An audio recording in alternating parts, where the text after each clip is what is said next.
G'day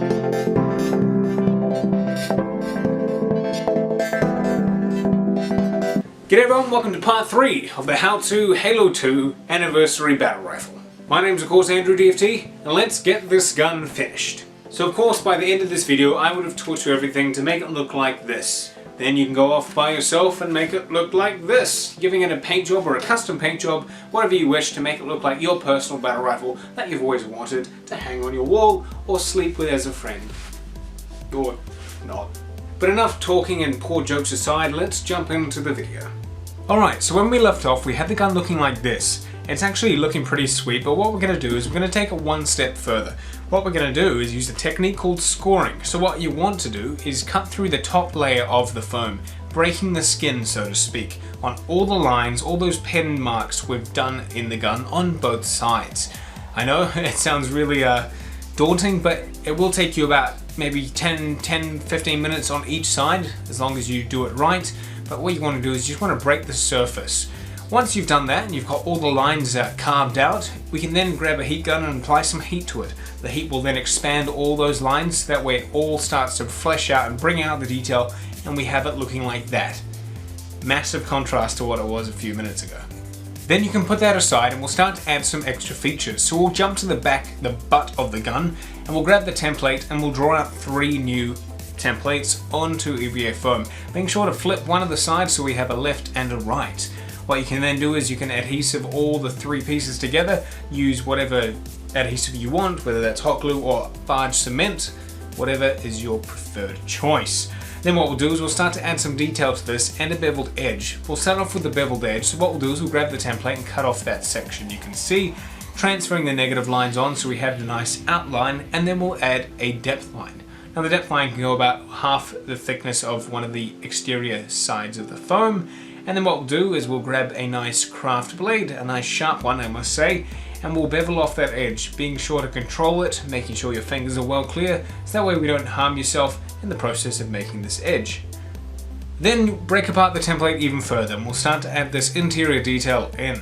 All we need to do is cut the template using a craft blade and then transfer it in using the negative space.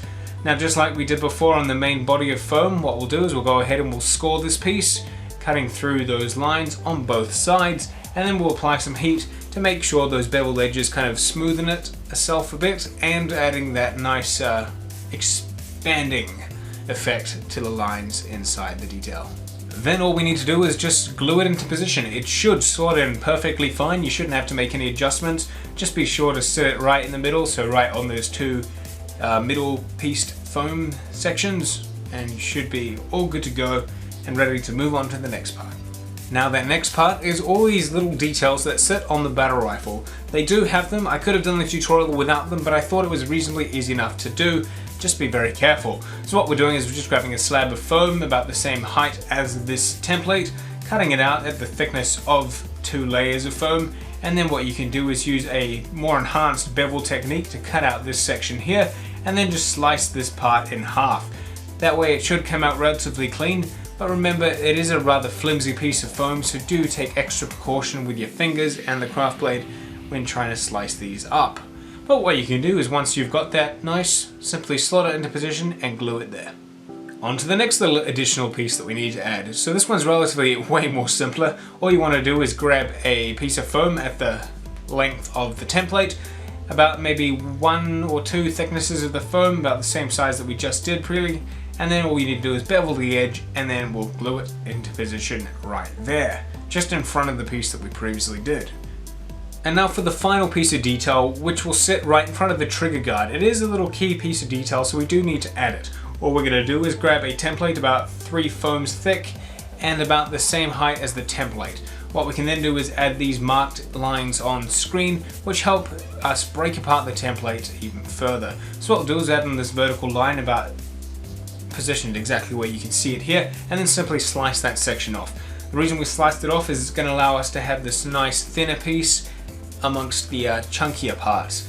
But what we'll do is we'll even make it thinner, so we'll slice that piece in half, so that way you should have these 2 levels sitting there.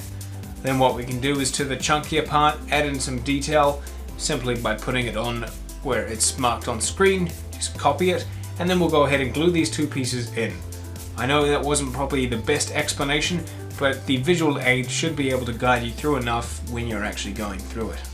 Now for the trigger guide. It is rather tricky, not triggery, but tricky, but what we'll do is follow the same principle. We'll transfer it onto the foam and we'll do it twice, so being sure to flip one of them and then cut them out as carefully as you can. It might not come out 100% flush, but you can trim it to make it fit the best you can.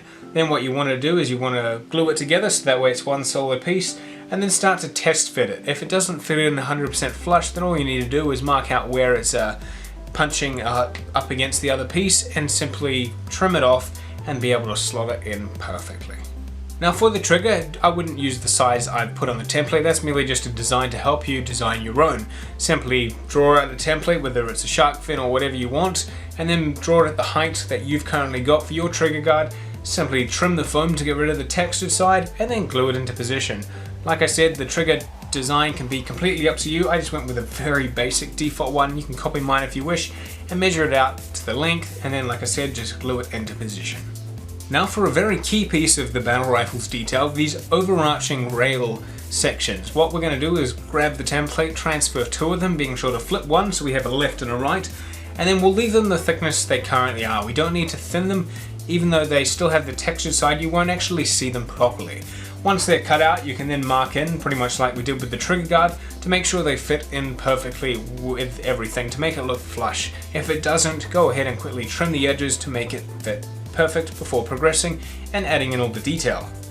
And of course, that detail being this here. So we'll start by breaking apart the template and transferring in this top section here and putting in those lines. We'll add a depth line about 3/4 of the way through the foam towards the textured side, because this is going to allow us to bevel this edge off to really make it look a lot more iconic and a lot more 3D.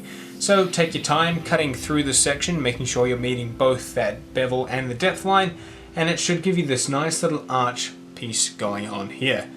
Frankly, that does actually look relatively nice, and do it on both sides, and that gets rid of the thickness almost instantly, and it gives it a nice little curvature to it.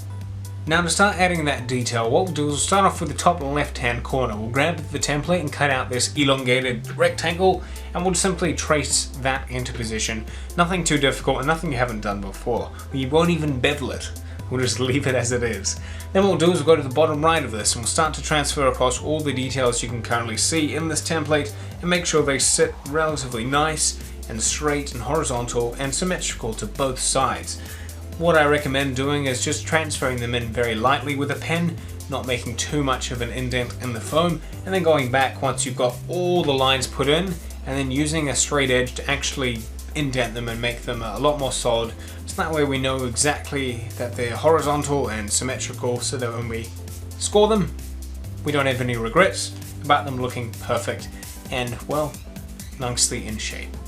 And of course, speaking of scoring, you can then jump in with your craft blade, make sure you get those blades nicely through the surface, apply some heat. This will also make that beveled edge we do really smoother, so it gets rid of those horrible lines. As you can see, it kind of cleans and rounds it out.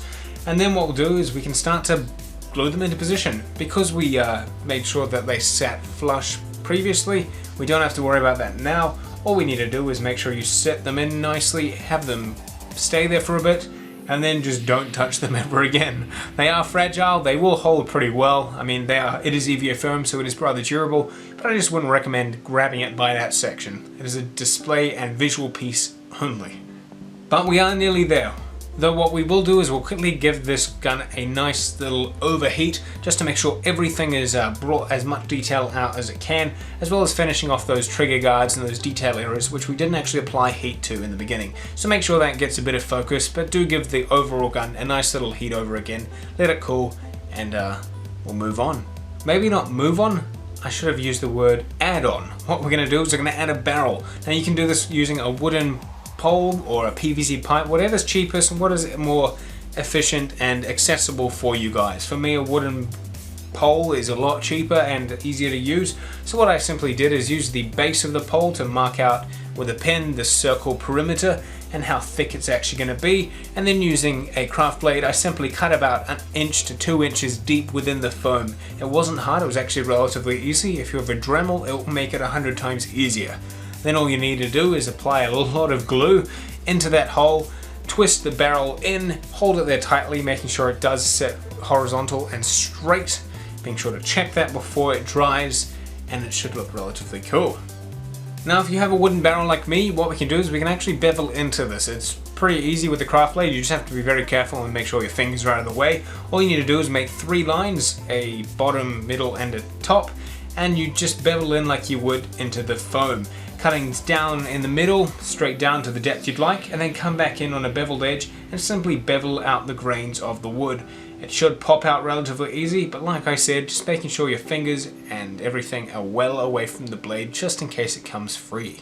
But with that being said, that wraps up the design and what we can do for this battle rifle. Anything else will be on your own decision, adding a scope, doing all those extra features, and sealing and painting. If you want to seal and paint, you can follow my tutorial, which you can find in the link in the description box below, as well as the tutorial I'll put out for actually sealing up all the seams and the crevices, so that way we can make this prop not look like it was made out of 4 layers of foam and actually make it look seamless. So that's it. Part 3 done and dusted. All the tutorials, all the information you need to now have had this built. Remember, all of this hard work will reflect in the time and the patience and the skill level that you put into it, and through time you will always get better, I promise you that. But of course, like I mentioned in the video, you can go to see other tutorials for painting and sealing, or you can use the one that I personally created, which you can find in the description box below me. There's the link. Click it. You won't be disappointed. Well, you might. There's a lot of better tutorials out there. That's a very basic one. But it's been a pleasure. Thank you very much for watching. I hope you guys managed to get the battle rifle that you wanted and now can have fun with it. Please show your work. I'd love to see what you guys have created, and the community would love to see what you guys are doing. Remember, me only showing you here is not even worth half as much as you guys showing other people. So that way we can all start to learn to create and find new skills in ourselves that some of you might not have ever attempted before. So you can share anything with me on my Facebook fan page. That was also in a link in the description box below. Otherwise, for now, thank you very much for watching. Like the video if you enjoyed the content, share it if you enjoyed the content even more. Catch you later, guys.